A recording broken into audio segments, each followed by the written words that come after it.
మనకి టీవీలో వేరు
అన్నపూర్ణ సమేత కాశీ విశ్వేశ్వర స్వామి దేవస్థానం కాశీంతల క్షేత్రం ఆర్లగడ్డ మండలం.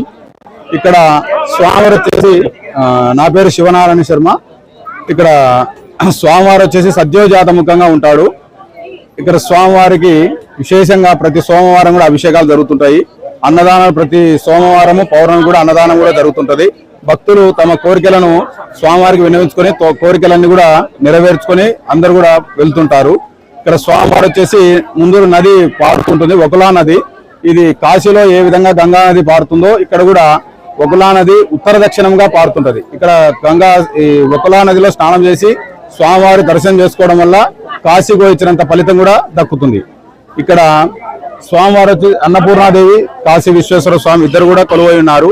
భక్తులు అందరూ కూడా తమ కోరికలను స్వామివారికి విన్నవించుకుంటూ ఉంటారు.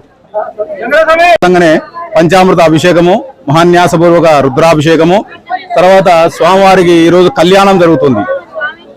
ఉదయం 11 గంటలకు కళ్యాణం జరుగుతుంది. అన్నదాన కార్యక్రమం కూడా జరుగుతుంది. చంద్రారెడ్డి అని భక్తుల సహకారంతో చంద్రారెడ్డి ఆయన నిర్వహిస్తుంటాడు. ఇక్కడ కల్పించడం జరుగుతున్నది గ్రామ ప్రజల సహకారంతో.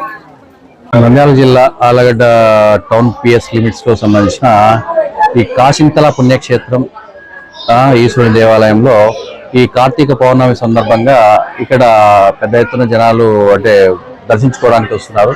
దీనికి తగ్గట్టుగానే మా పోలీస్ డిపార్ట్మెంట్ తరఫున మన గౌరవ ఎస్పీ నంద్యాల సారు వారి ఆదేశాల మేరకు, నంద్యాల డిఎస్పీ గారి సూచనల మేరకు మేము టౌన్ సిబ్బంది, నేను, మా ఎస్ఐలు, మా సిబ్బంది, ఒక క్యూఆర్టీ సిబ్బంది అంతా కలిసి కూడా ఇక్కడ ఒక 25 మెంబర్స్ దాకా ఇక్కడ బందోబస్తు నిర్వహించడం జరుగుతుంది. బయట ట్రాఫిక్ అయితేనేమి, టెంపుల్ క్యూ లైన్ మెయింటెనెన్స్ ఏమైతేనేమి, బయట ఫైర్ వాళ్ళని కూడా ఏదైనా సేఫ్టీ పర్పస్ ఇక్కడికి తీసుకొని రావడం జరిగింది. ఏదైనా వాటర్లో ఫ్లోటింగ్ ఎక్కువ ఉన్నాయి కాబట్టి ఏదైనా పడతారేమో ముందు జాగ్రత్తతో ఇది మా పోలీస్ తరఫున ఇక్కడ మేము బందోబస్తు ఏర్పాటు చేసుకోవడం అయింది. Thank you.